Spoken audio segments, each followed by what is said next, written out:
So I believe that a team should be greater than the sum of the individual parts. It's a core belief of mine. It's in my DNA. And the reason for that goes back to my days at Red Bull. The senior team used to get together once a year for a retreat.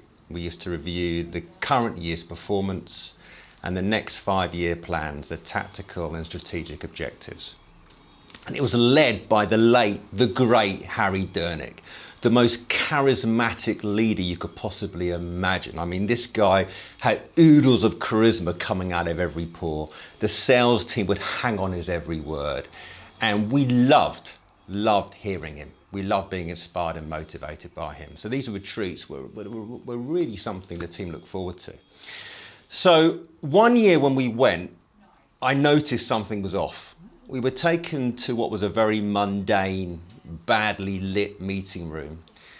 And we were welcomed by mass Excel spreadsheets and PowerPoint presentations overpopulated with text. And I was like, this is off. Something's wrong. This is not Red Bull. And then Harry started talking, and he was very monotone in what he had to say and incoherent in his messaging. And it's like, this isn't Red Bull.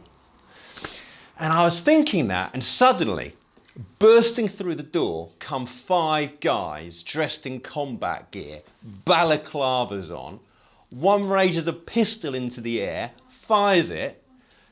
From the ceiling, bits of cement are coming down. Another guy grabs Harry, puts a knife to his throat, puts a bag over Harry's head, and said, "We're taking your leader.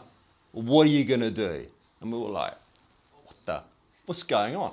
So they all come out the room, we all follow, and they bundle Harry into a helicopter and fly off. So this is like the start of our day. What are we going to do? And it was all about working as a team, understanding each other's strengths and weaknesses to be able to compensate for Harry not being around and ultimately to work together as a team to bring him back.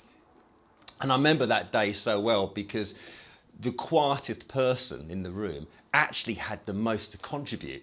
And we had to get that out of them. And we worked out how we could really, as a team, excel in certain areas and compensate for all the responsibilities Harry had and wasn't there to fulfill.